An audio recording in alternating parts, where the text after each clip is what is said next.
deck week to week. And on the left-hand side, we have Patrick Wong playing Dead Guy Ale, which is a black-white sort of attrition control deck featuring cards like Hymn to Torak and Inquisition of Kozilek, and Bitter Blossom, Dark Confidant, Stoneforge Mystic, Mother of Runes, a couple Planeswalkers.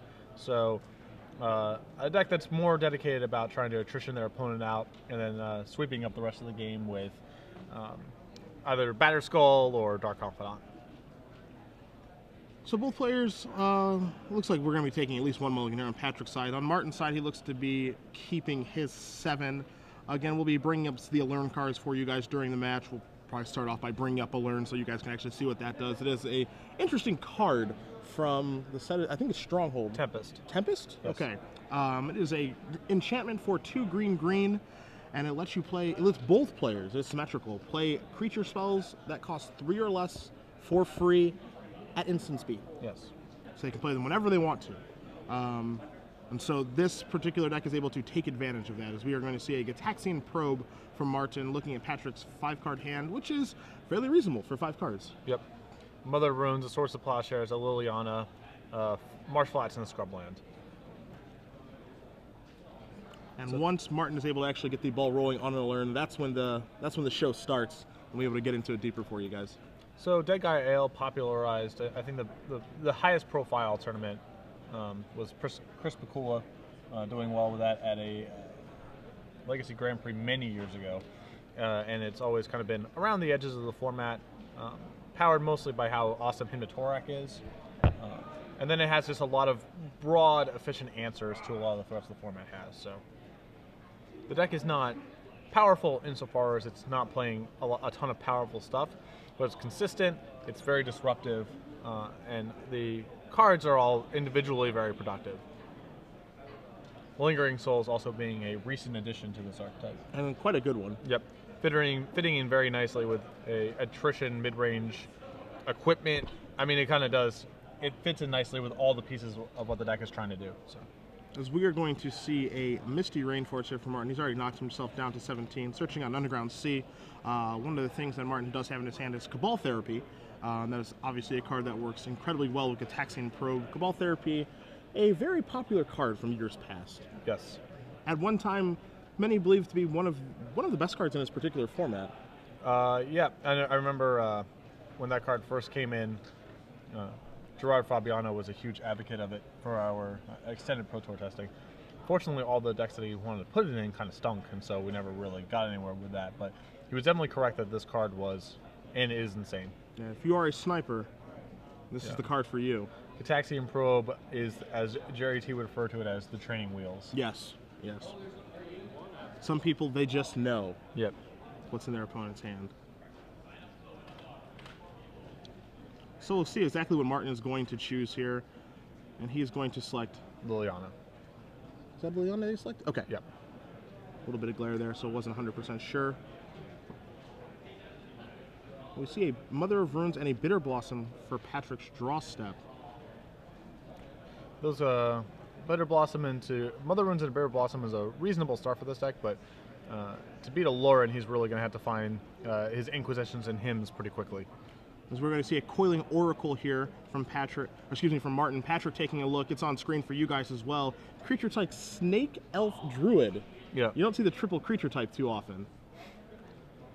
Well, Druid is more of a profession than a creature type. Oh, my apologies. Thank you for the clarification. That's okay. That's why you're here. Yeah.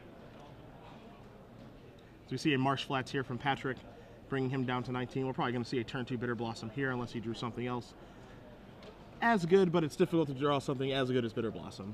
Yeah. I mean, maybe it's worth it if it's him, but even if it was him, I'd probably still lead with Bitter Blossom here. Him would be attractive if he was down to a few cards in hand, or if you had any information. But oh, he drew Inquisition, so I guess we're gonna see what's going on here. And I still think that I agree with you. Even if it was him, I think I would still cast Bitter Blossom just to get it online. And I feel the same way with Inquisition as the draw step. As Martin is going to reveal his hand, you're going to see another Coiling Oracle. You're going to see a card you're familiar with in Brainstorm, and then some cards you're not probably that familiar with in Dreamstalker an Imperial Recruiter, and an Parasitic Strix, which is, oddly enough, the win condition for this deck. Imperial Recruiter on screen from you guys, it is from Portal 3 Kingdoms, and it is able to search out a creature with power no greater than 2, and you reveal it and you put it into your hand. And that is part of the chaining that is done with Allure once it's in play. You can actually play the Imperial Recruiters for free and start chaining through your deck. Yes. Imperial Recruiter finds some combination of Cavern Harpy and Dreamstalker, which allows you to loop. And then Parasitic Strix, Cavern Harpy allows you to just burn your opponent out. Correct. So you're going to see Parasitic Strix on the screen. You need to control a black permanent, and if you do, target player loses 2 life and you gain 2 life. The black permanent that Martin will control when attempting to go off is the Cavern Harpy that Patrick just brought up. There is 1 copy, and Cavern Harpy is there on the screen for you guys to see exactly what that does. And when it comes into play, of course, you return a blue or black creature you control under hand, preferably Parasitic Strix. Yes. And you loop that way. So, based on the speed at which Patrick is resolving this Inquisition, I have a feeling that he's not familiar with this archetype. Correct. Because if you are familiar with Allure, this hand is a... I mean, the Cabal Therapy Coiling Oracle is sort of a dead giveaway, but certainly, even if you thought there was some chance he's some weird kind of attrition deck, now, you know, all the information's out there. He takes Brainstorm, which I think is a fine take here. It's basically between Brainstorm and Imperial Recruiter. I agree. And since he can cast one but not the other... You see Martin does draw a Forest for the turn.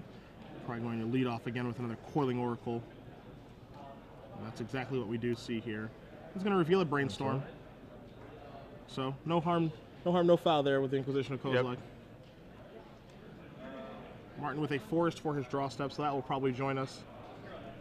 And then an attack will not be so good with Mother of Runes being active. Another nice element about this Allure deck is in some of these attrition matchups, if you naturally draw some of the pieces, they're actually good at just sort of generating card advantage and making you more durable to hymns and inquisitions. Like he can start Dreamstalkering his Coiling Oracles and sort of build up a base of a saturation of cards that way. Sure. So Allure is a little bit more robust against these sort of decks than a lot of other combo decks are, because it can actually generate some amount of card advantage if the game is slow, whereas a lot of these combo decks kind of get ripped up by the Inquisition hymn type sequences. As we are going to see a Bitter Blossom now here from Patrick. He's passing the turns. He has a Swords of Plowshares and a Vindicate in his hand. Martin's going to draw his card. We are going to see a Swamp for his draw step. So here, for example, he can Dreamstalker his Coiling Oracle and go again. Oh no, he's missing. Sorry, he needs a second blue. He needs a second blue. Assume we're going to lead with Brainstorm, because if we find a red source of mana here, we can also Imperial Recruiter. We found a couple fetch lands and a Force of Will. And Force will be able to protect himself from swords, but when going off through one sword is actually quite easy. It's the second one that's a little bit more difficult. Well, can't you just go Imperial Recruiter for all your Imperial Recruiters? Correct.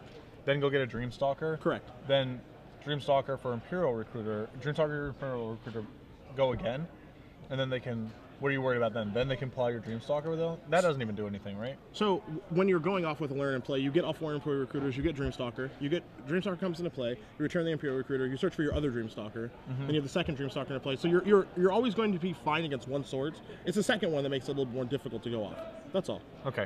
Yeah, it seems that even when you have that set up, I'm not sure how the second swords matter. Like, it's all about timing and activations between Cavern Harpy and stuff like that. So it can be a little bit difficult.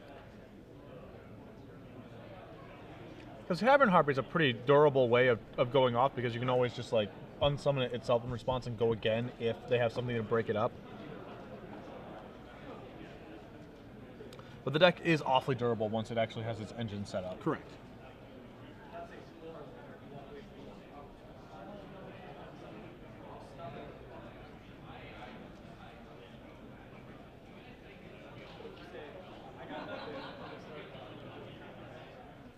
So we see Martin resolving his Brainstorm, figuring out his game plan here. The only card that he needs right now to finish going off is the Allure itself, which he's not been able to find, but the fetch land is going to clear some things away.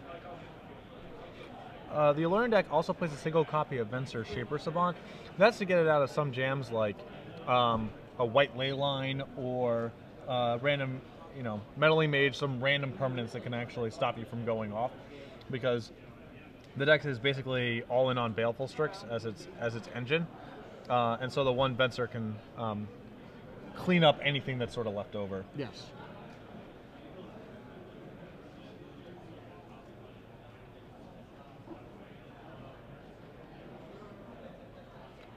And this is I think the powerful thing about the Allurn deck is Martin's in like really no big rush to go off. For example, right now he's thinking about Imperial recruiting for. He's not going to get a red sword, so I guess he's not recruiting. But he could be, for example, recruiting for Eternal Witness and Eternal Witnessing back a Brainstorm or a Cabal Therapy. Like, he can actually withstand a lot of disruption on the opposing side. And we are going to see a Dreamstalker here returning a Coiling Oracle. So that gives him another a blue card to pitch to Force of Will, and if nothing too dangerous is happening from Patrick's side, another draw or another land drop. And what makes Dreamstalker important to going off with the combo is that it returns a permanent you control to its owner's hand. It's not return target permanent. So it is able to dodge a Swords to Plowshares rather easily, along with Path to Exile and other spot removal spells. Yeah, so you can get all your Imperial recruiters in play, then put Dreamstalker into play, and then just say, okay, are you doing anything? If they have a random removal spell, it's not significant. As we're going to see an Inquisition of Kozilek here. Off the top for Patrick, Martin, of course, has a Force of Will, a Coiling Oracle, an Imperial Recruiter, and a Misty Rainforest in his hand. He can Force of Will this if he wants to, especially because he has an idea of what's in Patrick's hand from the beginning Cataxian Probe. And there are arguments to be made about Force of Willing this here with the Coiling Oracle, because if he top decks and learn, then Patrick is dead, which he's going to opt to do.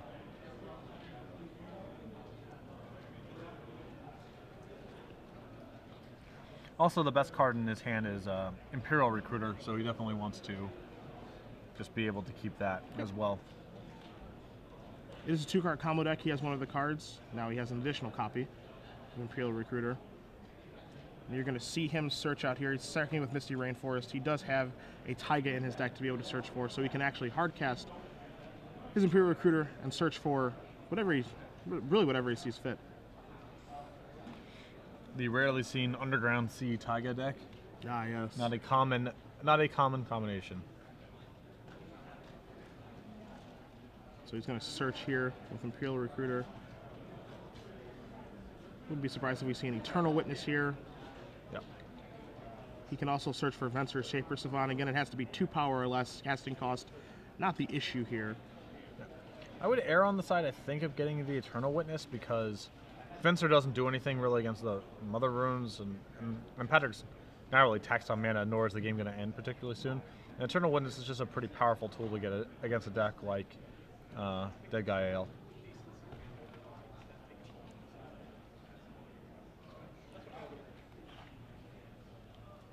It looks like that's what he's going to opt for. Keep in mind also that he does have the Cabal Therapy still in his graveyard. He does know that Patrick has a Swords to Plowshares and a mystery card that we, and you guys know at home, is a Vindicate.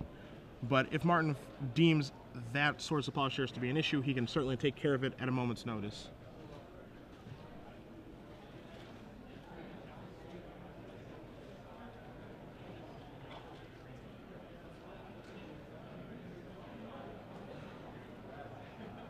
So we're going to get a Bitter Blossom trigger here.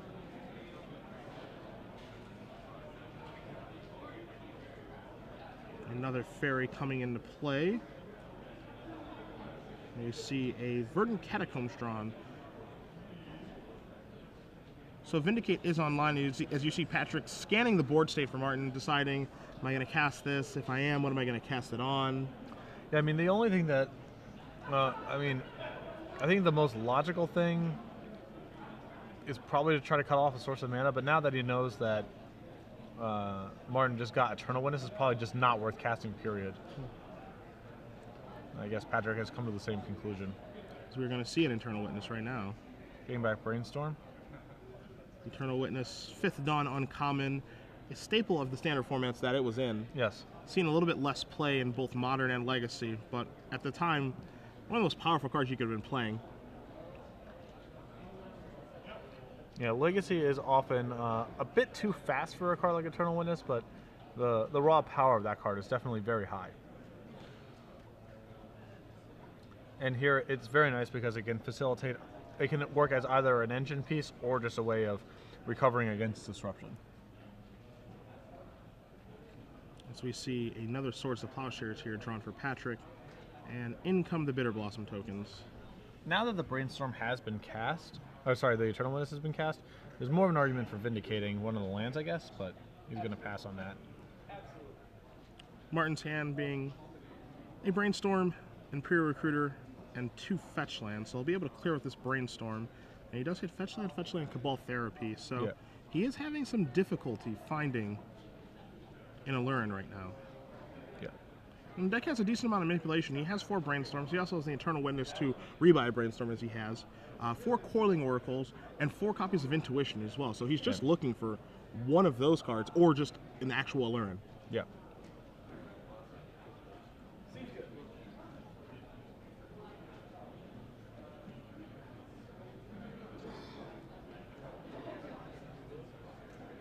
Fetching out a Bayou. So I think we're gonna Imperial Recruiter for Dreamstalker, and Dreamstalker our Eternal Witness, as I believe the line from here.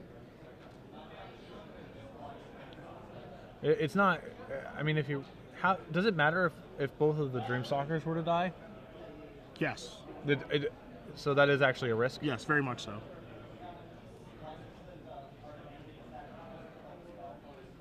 Okay, so we got the Plows, and there's a Vindicate left.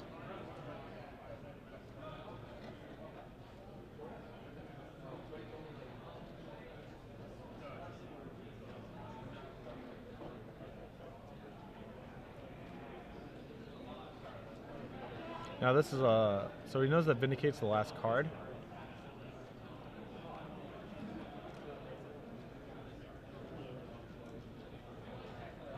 So I think there's an argument for flashing back the Therapy on the Vindicate, sacking your Imperial Recruiter.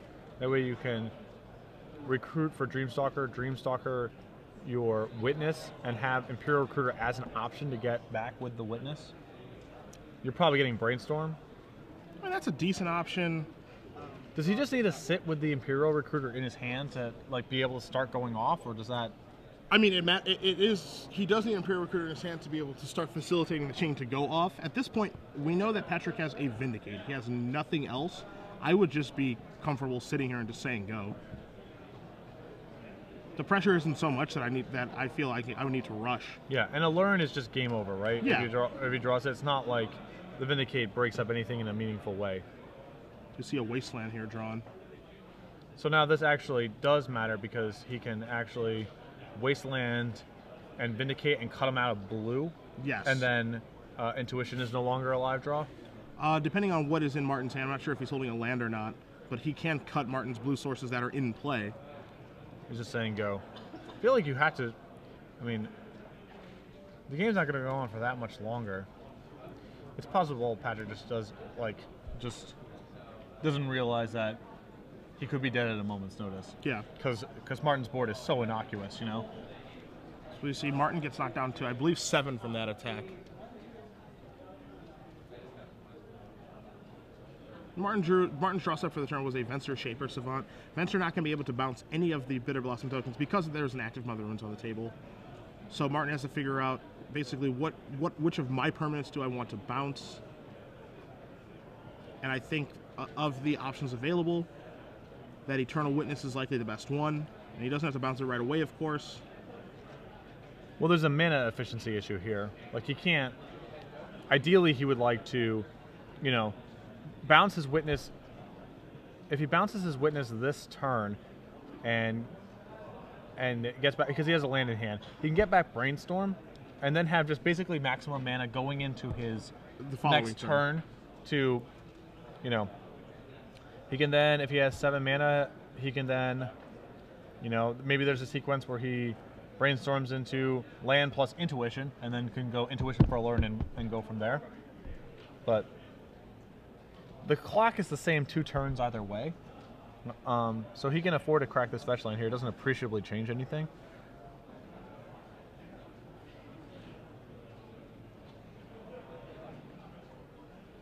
But I feel like as much as possible, he needs to try to use his mana this turn, so he has maximum mana to go searching for whatever the following turn. Sure, sure. So we're going to see Cabal Therapy here. We're going to get that Vindicate, I assume. Yeah. The fact that there was an active therapy in the graveyard is also a reason to just go Vindicate Wasteland, because the creatures that Martin has in play aren't meaningful, so you're just going to lose it anyway. Those creatures, if they were good creatures, they'd be attacking. Right. They'd be doing something besides just sitting there. Is it true that if you don't use it, you lose it? Yes. Yes. Yes, it is true. In this case, it's very true.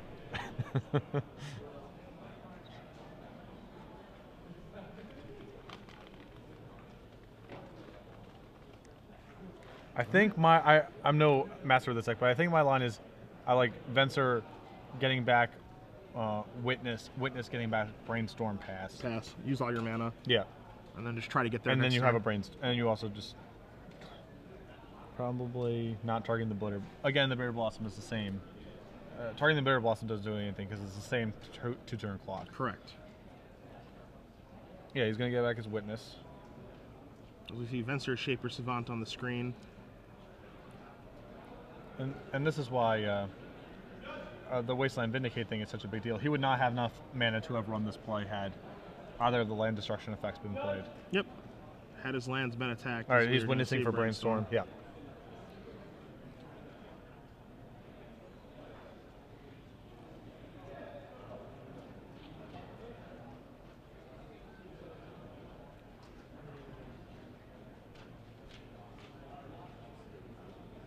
So he has Imperial Recruiter plus Brainstorm. So finding a Learn is enough for him to just go.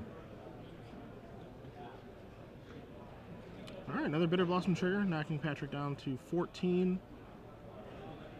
And we're going to see exactly what Patrick draws. Discard spell's huge here if he draws one. Yeah, him.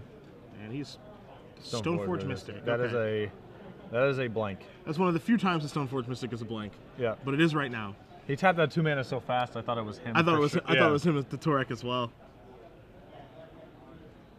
So I assume we're going to fire off that Wasteland on the Taiga. Knowing nothing else, I guess we would just fire off on one of his colored mana sources. We're going to see an attack for 4 here, putting Martin down to 2. So this is the final turn of this particular game. Oh, he's not going to Wasteland? This is sketchy. As we see a Dreamstalker drawn. All right, so you're going to lead with a Brainstorm. It has to be a Learn in this top 3. Intuition. Yeah, Intuition's enough. Because 1, he didn't 2, Wasteland. 3. Yep. He didn't. If Intuition he is had actually exactly enough. He had Yeah. Martin's going to go down to exactly 1.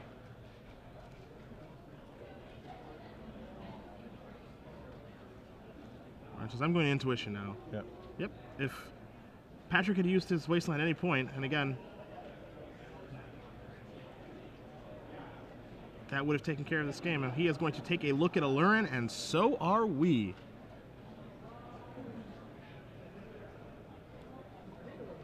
And what a lot of people forget with Alurin, now people piling Alurin obviously know this, but what the opponent sometimes forgets is that their creatures are free too.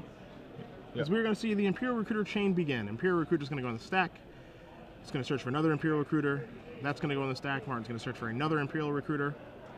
I don't know if we have any left. I believe he has 1 copy left. And he's just going to move all the cards to the front of his deck. He's going to get the 3rd Imperial Recruiter. Imperial Recruiter is going to search for a Dreamstalker. Dreamstalker is going to come into play. It's going to bounce Imperial Recruiter. Imperial Recruiter is going to come back into play. Trigger is going to search for Cavern Harpy. Yep. Cavern Harpy is going to come into play the gating ability. As you're going to see Patrick take a look at it. It's on the screen for you guys as well. The gating ability is going to return the Dreamstalker back to Martin's hand in a moment. Dreamstalker will come back into play. It'll return Imperial Recruiter. Recruiter will come into play. It'll search for Parasitic Strix. Parasitic Strix will go on the stack. He does control a black creature in Cavern Harpy. It'll deal Patrick 2. It'll gain Martin 2. And then Martin will be able to pick up the Cavern Harpy from the pay 1 life ability and start the loop. Okay. So Martin Goldman on the last possible turn. Brainstorming into intuition with the exact right amount of mana. Winner, winner. Chicken dinner. Yes. You have Patrick's deck list in front of you, and clearly he's playing against a combo deck, which I think his deck is pretty well set up against. I mean, any deck with him to Torak and Inquisition and Kozilek, I would feel are pretty good against combo decks. Yeah, it's okay. It's hard because some of the reactive elements don't really work against it. So the hand disruption is certainly good, but you can't actually break up the combo really that easily once it's actually going, which limits a lot of the possible interaction points that you have. For example, he has Disenchant, and Disenchant's like, you can actually, I mean, you can use it in response to a piece being cast. Sure.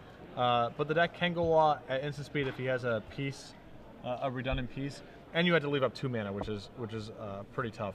He has 2 copies of Duress, which are okay, but again, this deck is actually a fairly creature-heavy combo deck, so Duress isn't as awesome as it is against decks like Storm. Still something I would bring in. I'm not actually sure. Does Allure cast the card? Yes, you are actually casting the card. The cards can be countered off of Allure. It does not put them into play. If there's one Canonist is awesome. Awesome. Okay, so we have that as well. Okay, so he definitely has some options available to him. Looking over on this side for Martin, Martin has 4 copies of Thoughtseize. That's not really the way that you want to go about trying to beat this matchup, in my opinion, though it may be better than Force of Will, being proactive instead of reactive. Also combos quite well with Cabal Therapy, of course. Yeah. 2 copies to go for the Throat. Doesn't even take care of either the Sorin Canonist, though he probably doesn't know that Patrick is going to be bringing those in. 2 copies of Fire Spout, not really so much. We see a copy of Kataki's War Wage, clearly not for this matchup. Yix's Jailer, not really for this matchup. Either Sworn Canonist, interesting to see that in his sideboard, but not for this matchup. A Peacekeeper, which is not for this matchup, it's for Merfolk. A Harmonic Sliver. I mean, he did see Stoneforge Mystic. Yeah. And I believe Stoneforge Mystic that game search for an Umezawa's Jit. Yes. Alternatively, he also did see Bitter Blossom, so I could see Harmonic Sliver coming in, and then Lawan Cephalid Empress, clearly a card for the Merfolk matchup. So not a lot of cards to board in here, oddly enough, but I think that Martin's just base of his deck is pretty good against what Patrick's trying to do. Yeah, I mean, it's hard for Patrick to close the game out quickly, and the Alluring can go from 0 to 60, and like just like that, you know, and that's as opposed to a lot of combo decks that need a saturation of pieces. I mean, you know, Storm is the most obvious example of that, but there's others as well. The Alluring deck isn't like that, and it also has enough card drawing and durability against attrition elements that it, you know, Dead Guy I feel for the most part has a pretty reasonable combo matchup, but not against this one so much. Yeah, I'm inclined to agree. And even, I mean, even just the Alluring pieces are so good at just cluttering up the ground. I mean, that slows down the game a lot too. You know, you have the Dreamstalkers of 1/5. Just being annoying, being in the way. Yeah. Which is, definitely something that this deck can do that a lot of other combo decks can't. Another interesting thing about this particular combo deck is that even if, you know, it doesn't have the combination of Alluring and Imperial Recruiter just at the ready, this is the kind of deck that can play Alluring and he can play his combo piece, which is Alluring, and just put it in play. Yep. And then he can draw into the other piece of the combo and then be able to go off immediately, or draw into Intuition to find the other Imperial Recruiters, or what have you. Now, yes, Patrick does have Vindicate to be able to break that up, but it's just one of the bonuses of playing this particular combo deck. Yes.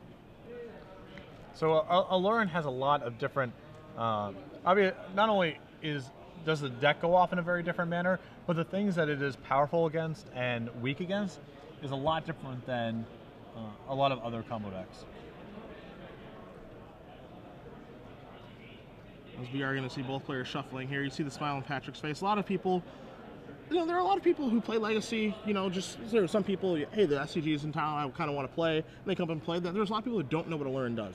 Yeah, I mean, that deck, if you haven't, you know, it's one thing when you Inquisition your opponent and you see Dark Ritual. It's like, even if you don't know the rest of their hand, you can sort of piece together a narrative about what your opponent's trying to do in the game. When you see a bunch of, like, cards that you like often cut from your draft deck, just a handful of those creatures, it's much harder to sort of deduce what's going on unless you're invested in the format. So, but I assume that you know, Patrick's going to be in a much better position to play the matchup now that he understands exactly what happens. Yeah, he has an idea of what this deck is trying to accomplish. You see this Imperial Recruiter in the guy's hand, and it's like, all right, I guess maybe he gets like another Eternal Witness and gets like a can, I don't know, whatever. And now you know it's like, oh, if he has Imperial Recruiter in his hand and plays Learn, I just die. Yeah. Okay, Yeah. that's actually valuable information to have. Yeah. That changes how I sort of go about my business. Yeah. So Patrick is going to be on the play this game. He did take a mulligan, I believe, to 5 last game, I believe. Maybe It looked like he had a 5-card hand. Yeah, it looked like he kept a 5-card hand in that game. So hopefully he'll be able to keep 7, be a little bit better off. Now, the weakness that a Learn has, I believe, is that it's just rather slow as a combo deck. Yes. A lot of decks are significantly more explosive. It wouldn't surprise me if this deck's combo matchup was actually not particularly good. It doesn't present a lot of disruption, and it is pretty slow. You know, there are things that a Learn can do to speed its deck up. You can play Birds of Paradise over some of the slots. You can play some of the double lands like City of Traders or Ancient Tomb or Havenwood Battleground. Yes. If you want to be able to speed it up to have a better combo matchup. But overall, I definitely agree with you. You are a slower combo deck, but by being slower, you have more. You're better against hate. Yes. Basically, you're more resilient. That's what I'm looking for. So I think we're going to see a turn to Dark Confidant here. All right. Yeah, you want to get that thing because he has no disrupt. I think his hand's just Dark Confidant, Stoneforge Mystic, another. He needs to find a piece of disruption as fast as possible. Yeah. See Martin's hand. Martin's hand. He's got a plow. Okay. Martin's hand is very hand heavy. He has a Cavern Harpy. He has a Brainstorming. He has an Intuition. But other than that, his hand is lands. So we're going to see a Verdant Catacombs, another land drawn.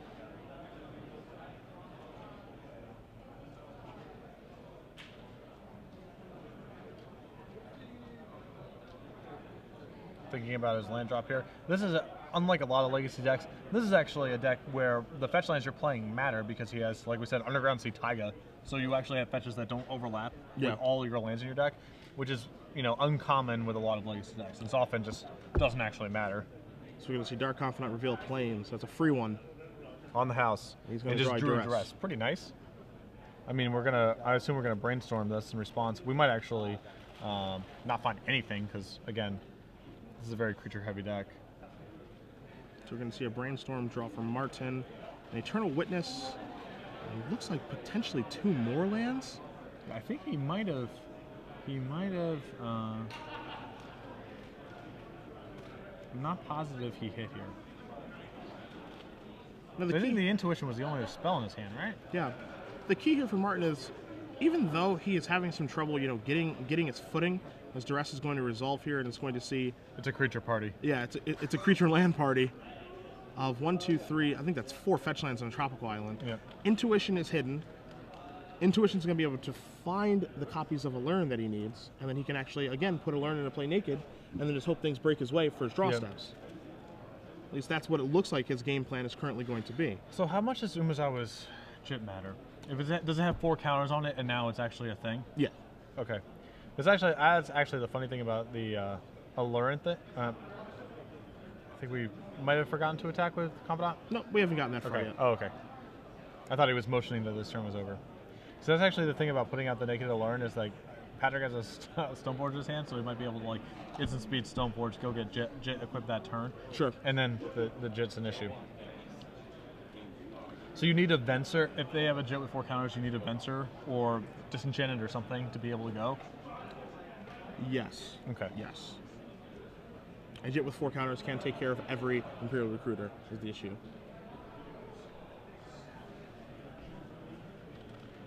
So is a card like Pyrokinesis a good sideboard option? It's a fine sideboard option. I don't think it's a great one, but it's a good one. All right, I'm just going to pass. Just because of Force of Will and they're being discarded. There's a Jit. And the second Confidant. A Marsh Flats.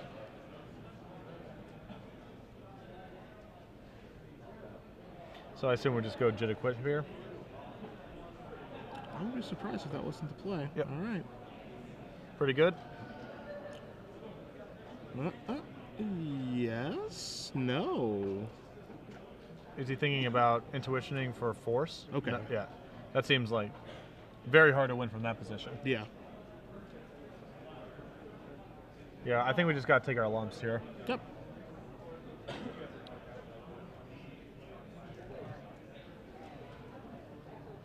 I'm going to see 2 Jit counters here. We're going to see Martin sack both of these fetch lands.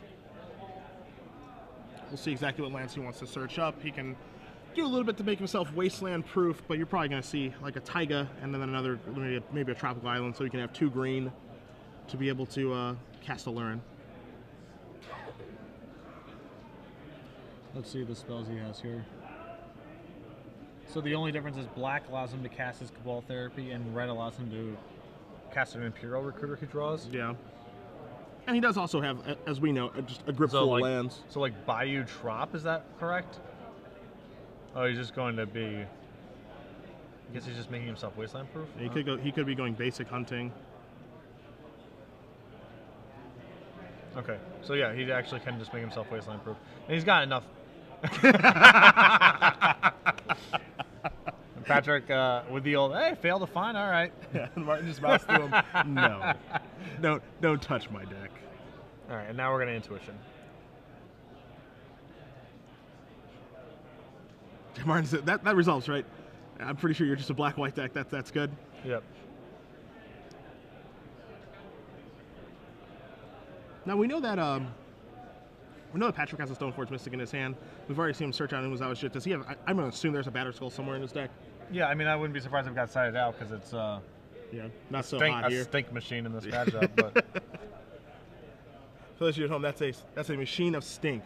Another weird thing is like, it is actually something of a risk to run out a naked Lurin in this matchup if you don't have the pieces to go off because of Vindicate. I agree. Yeah, it's not like a lot of matchups where it's just like, all right, put it in and let's go. Yeah, it's not a lock to stay alive on the board. It's a huge risk.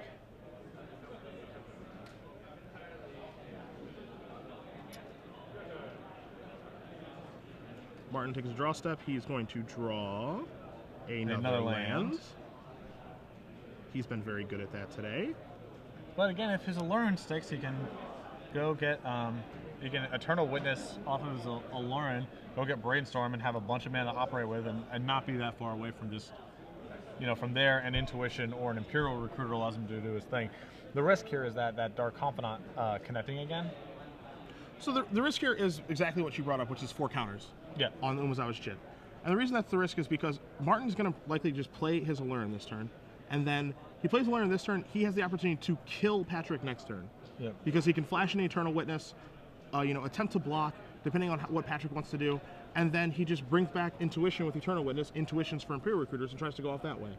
So he can go off next turn. Yep. We're risking a Vindicate. Yeah, basically what he's risking, he's risking a Vindicate, as we're going to see a Stoneforge Mystic here. He's risking a Vindicate, and he is risking Patrick playing correctly with Umezawa's Jit. Yep. Which is a card that he's going to have difficulty with anyway. All right, so we're going to go find, let's see if Batterskull's still in our deck, I suppose. Sure. There it is. There it is. Gonna gain some life. Gonna attack with Vigilance. Yep. Beat your Merfolk deck by itself. That's what we're gonna do. Not just Merfolk. A couple others too. Oh yeah. Burn Boy. Yeah, I've been touched up by that card once or twice. It's got some notches in its belt on me. All right, Confidant. Himatorak. Second Confidant. Swamp. Draw step. Another Stoneforge Mystic. Ooh, that's a freebie. That's a Squire on the house. Himatorak. So yeah, now this is pretty awkward because Martin kind of has to act now, or just is just willing to risk it, which is fine here. Yeah, I mean, there's no reason to act now, right? I mean, if he plays Witness, gets his card back, then the card he gets back can be hit. So there's a 3. Cavern Harp. Ow! That's ugly. That makes it harder to win. Ow! Oh. Oh no, I don't know. That was rough. That was rough. All right, I'm trying to figure out, now that that is in the graveyard, now that Cavern Harpy is hit the bin, I'm going to try to figure out what Martin can do around the situation, because Harpy is integral to being able to go off, as we see Jit counters being removed, giving... Is he pumping? Yeah, he's giving Confidant. No, Yeah, he's on. No, he says No the pumps? 4. Okay, leaving it at 4, playing it safe, no rush. Yeah, you can just go for it next turn or whatever. He's attacking 4 lethal next turn with the Batter Skull. So. Yep. Martin draws a Force of Will. Martin's gonna pick up his cards. Yeah. That's a pretty good him. Not a bad him. Not a bad him. Wasn't bad. Yeah, Martin's shaking. Yeah. I think Martin's hand was 5 lands, 2 spells. Yeah. Pew, 6. pew. He had 6. He had 6. In It's the 6 hand. cards, yeah. Pew Yeah. pew. Take care of that. Oh well. Hey, easy does it. Can't win them all. Easy does it. Him and Torak, heck of a Magic card. Yep. Sometimes it's just double coercion. That's not a bad deal for 2. It's okay. Yeah. It's okay. We gotta get that. We gotta get that Batter Skull out of that deck, I think. But, well, I mean, it's kind of whatever. He's got a lot of kind of junky do nothings in this matchup. Yeah, he really does. Like the Elspeth. It's not too sweet. You don't like that here? You don't like +3/+3 and flying? I mean, it's a good clock or whatever. Indestructible to your squadron at some point. It's a good deal. Yeah, I mean, it's certainly not ideal. I understand what you're saying. Just make a 1/1. Yeah. Martin's deck's got a bunch of 1/1s in it too, so how does he attrition you out when you just have Elspeth going? It's a 1/1 party. Yeah.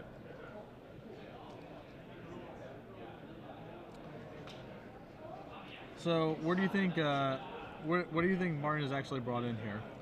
I think that Martin, we didn't see any sideboard cards that particular game. I really think the only card that he's going to bring in is the Harmonic Sliver. It takes care of it takes care of Umezawa's it takes care of the Batter Skull that Patrick has left in it. It also takes care of the Bitter Blossom that we saw game 1. Those are all cards that we know are still in Patrick's deck, and Harmonic Sliver can be searched for via Imperial Recruiter, so we can go through the slow chain of finding an answer to the problematic cards. So Yep. I feel like that's definitely in Martin's deck. The other stuff, I don't think he brought anything else in. He certainly didn't bring this Supreme Verdict in from his sideboard. I think it's safe to say that that's not joining us. The Supreme Verdict seems challenging to cast. Ambitious is a word. Ambitious is a word you could use. Yeah. That seems not easy to cast. But hey, Legacy, Yeah, whatever. dual lands, God fetch dream. lands, you can do Yeah. anything. There's no accountability. You No. just do whatever you want. That's right. There's no rules.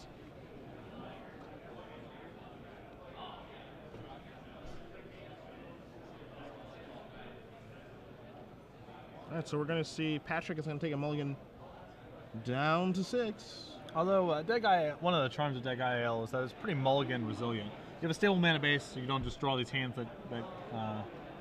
that can't cast things. And you have, between Stoneforge Mystic, Dark Confidant, your Planeswalkers, and him, you have a lot of ways to just recoup card advantage. So. Yeah. One of the better mulliganing decks of the format, I would say.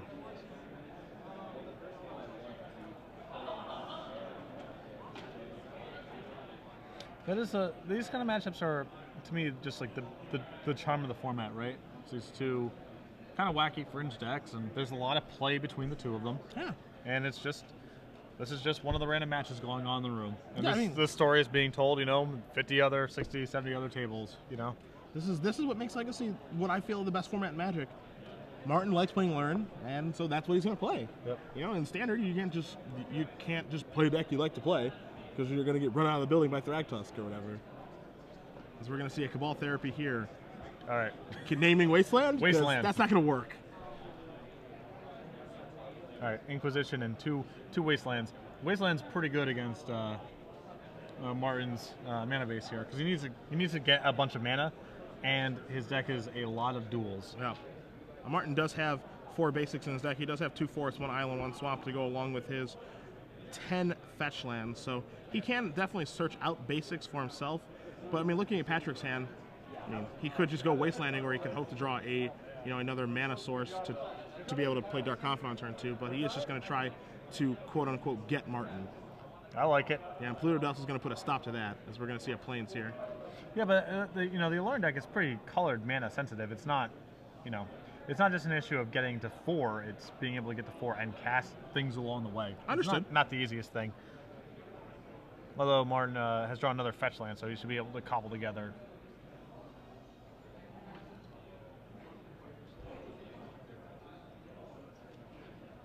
Or considering his options right now, he actually has a Learn Imperial Recruiter, which is the combo in his hand, along with Coiling Oracle and Force of Will for protection, and an Underground Sea as his third land.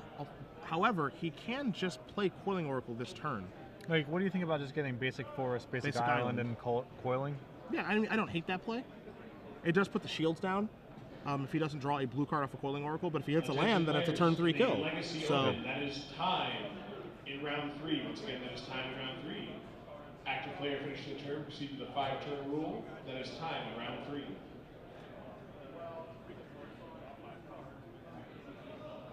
he's also consider. Okay, so he's just going to try to overload Wasteland now. Okay. He's going to power through it. I guess the risk here is that he doesn't have a second green mana if he goes Island Forest. Like, he has Underground Sea, so he can actually draw a 4th land and still not be able to cast Alluring. Yeah. As we're going to see an Intuition revealed. So it's going to put the shield back on. We're going to see. I assume Stoneforge Mystic because we're worried about Jit.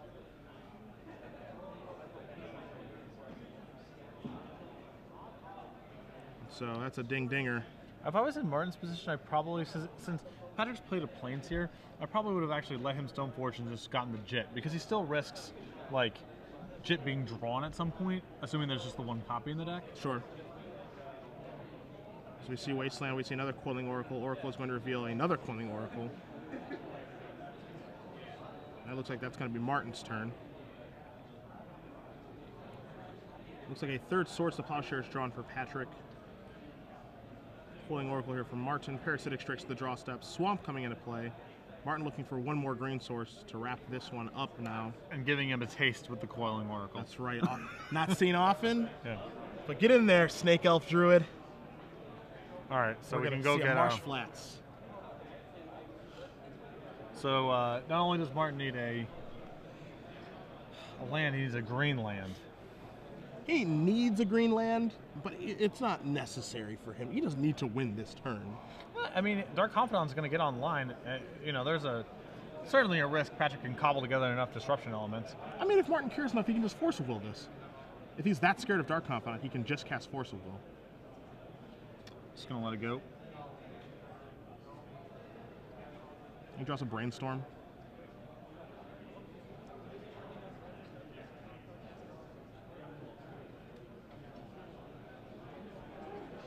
Martin has the option now that he can Brainstorm, put some garbage back, garbage including Parasitic Strix in his hand, or he can just Intuition for lands. Alternatively, he can just Intuition for Cabal Therapy.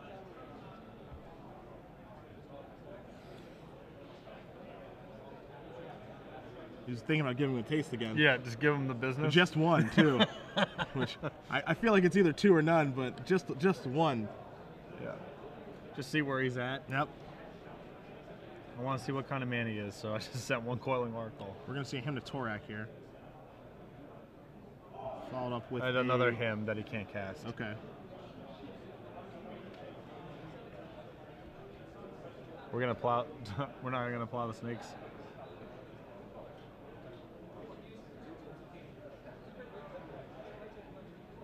See Intuition here from Martin. I think he's just gonna get a bunch of fetches and find a 4th mana and a 2nd green source and go about his business. Yep.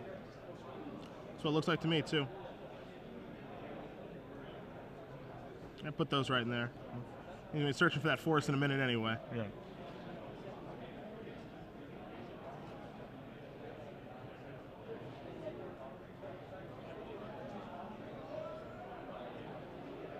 This card draws Intuition. And it's time for Fireworks. Yep. Because he will be able to go off through 2 swords. And this Force of Will is going to make it even easier. Yep.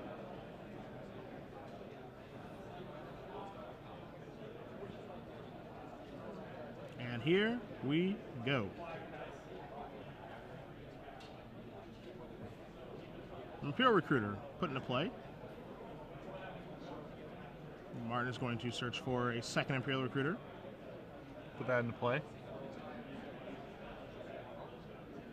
And you see him moving the other creatures towards the front. Imperial Recruiter number 3 searches for Imperial Recruiter number 4. So yeah, now we're totally covered against Swords to Plowshares. Dreamstalker comes in, picks up Imperial Recruiter because it does not target. Recruiter comes back in. Dreamstalker number 2 picks up Recruiter. Recruiter comes in. We see a Cavern Harpy. And so now this is the moment where double swords could occur, targeting both Harpies, targeting both Dreamstalkers to break it up. Well, yeah, but he could still draw his whole deck with Coiling Oracle, right? That's correct. He could draw up to, he can draw 17 with Coiling Oracle. You have to pay a life for each one. It's a life, yeah. So with Cavern Harpy on the stack, this is where you get the opportunity to try to jump in with the Swords of Plowshares. So assuming that he could still, like, even in that scenario, he can still Oracle to try to find the Strix and go off, like, manual style? Yeah, and he has Strix in his hand. Yeah.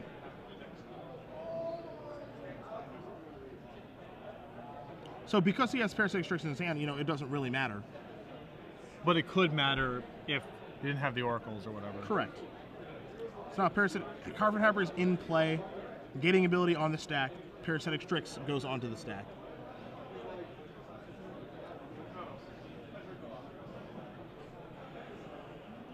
I have bad news for you, Patrick. There's nothing to be done. No, there's no way for your swords to interact with what's going on right now. We'll give it the old college try. Yep. I will pay a life. Cavern Harpy is going to let me bob and weave, rock and roll, finish you off.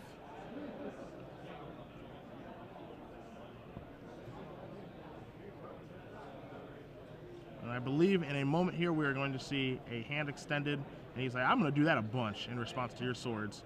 And you are never going to kill my guys. I'm machine gun you out. Yep. Martin Goldman Kirst. 2-1 over Patrick Wong, piloting Dead Guy Ale. A sufficiently off-the-wall start to our Legacy Day. Best kind. Yep. Best kind of start, in my opinion.